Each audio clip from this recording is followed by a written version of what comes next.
Thank you for viewing a video in my channel. I want you to know that because of people like you, I am able to make the contents that love I do.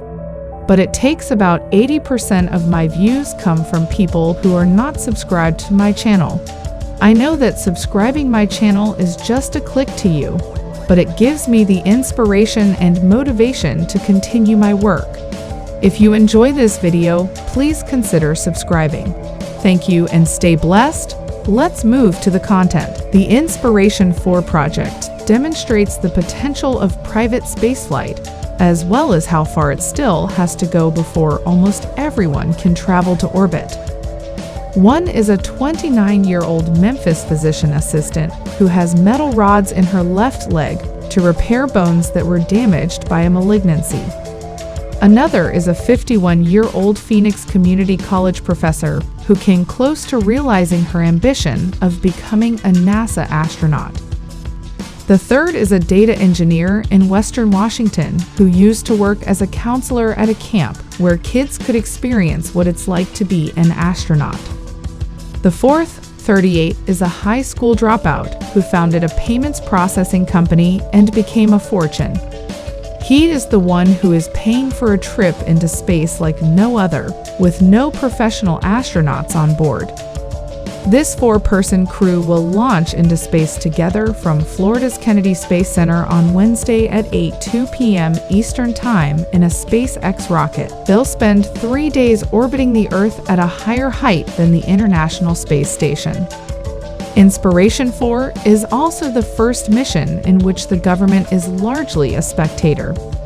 It's also significantly more daring and riskier than two ultra-rich business superstars, Richard Branson and Jeff Bezos, who made minutes-long jaunts to the edge of space in July. The voyage demonstrates that a private citizen, at least one with a few $100 million and a few months to spare, may now effectively charter a spacecraft to circumnavigate the globe. Jared Isaacman, the founder of Shift4 Payments, a company that processes payments for restaurants and other companies, is the person in question. He has a much lower public profile than Mr. Branson or Mr. Bezos. Mr. Isaacman's journey is being managed by SpaceX, a private corporation run by Elon Musk, another billionaire whose company has upended the space market in the last decade, achieving what competitors had thought impossible while offering reduced pricing for traveling to space. Only the wealthiest of the wealthy can afford a journey like Inspiration4. However, it is no longer unthinkable.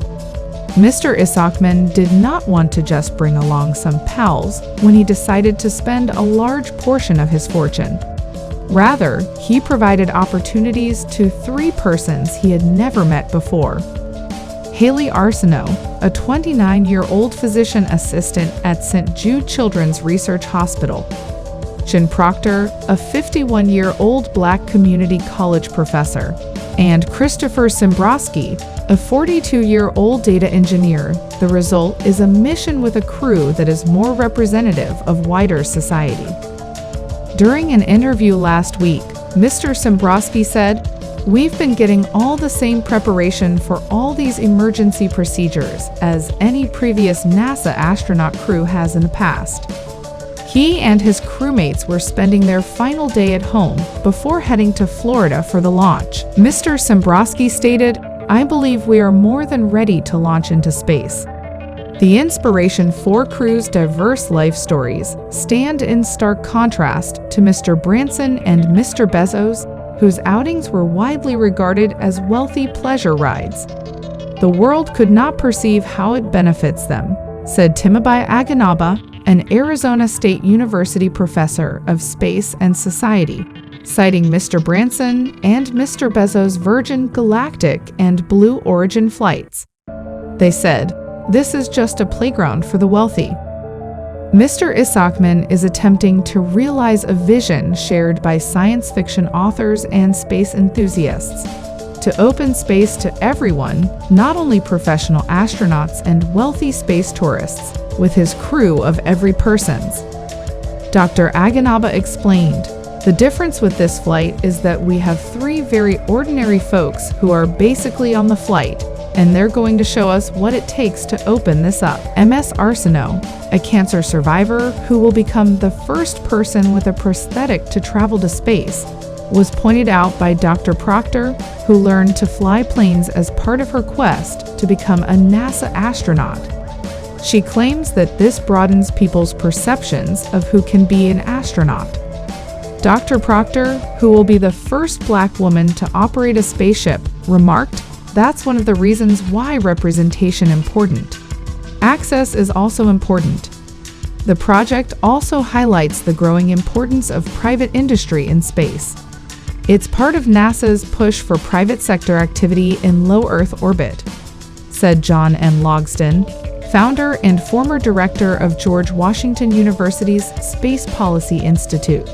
It's a high-profile situation because it impacts people, but it's really only a piece of a bigger picture. SpaceX created the Falcon 9 rocket and Crew Dragon spacecraft to transport NASA people to and from the International Space Station, and it will be used for this trip. Indeed, the capsule that will take Mr. Isaacman and his crew around the world is the same one that was used for a NASA mission that launched in November of last year called Resilience. In May, it returned to Earth. Mr. Isaacman named the 4 available seats in the spaceship Inspiration4 to represent virtues he believed the voyage would represent: leadership for him and optimism, charity and prosperity for the other passengers. He requested the hospital to recommend a frontline health worker to represent hope when he chose to utilize the trip to help collect money for St. Jude, which provides free cancer care for children. Ms. Arceneaux was presented by hospital officials. Mr. Sembroski won the generosity seat, which generated money for St. Jude through a raffle. Then Mr. Isaacman's company, Shift4, held a contest to find new business ideas, and Dr. Proctor won the prosperity seat by opening a store to sell her space-themed art. Mr. Isaacman, on the other hand, was paying all of the costs, including for a Super Bowl commercial that introduced the project to Americans in February. Mr. Isaacman has refused to reveal the amount he is paying, saying only that it is less than the $200 million he expects to earn for St. Jude. Dr. Isaacman stated, "We're still a long way from average people being able to go to space." The 4 started extensive training in March, which included swinging through a massive centrifuge in Pennsylvania to become used to the crushing forces experienced during launch and landing. They flew in a plane that replicated the sensation of falling free. They also spent 30 hours in a Crew Dragon simulator at SpaceX, practicing backup plans for a variety of situations. Time flew by from the moment it began and throughout the entire thing, Mr. Isaacman remarked. "We were like, we're going to do it again."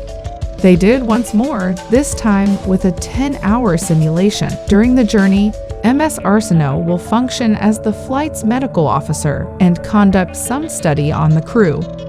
Although the spaceship primarily flies autonomously, Dr. Proctor will serve as pilot. Mr. Sembroski, as mission specialist, will be responsible for a variety of tasks, while Mr. Isaacman will be the flight commander. It could be years before another product like Inspiration4 is released.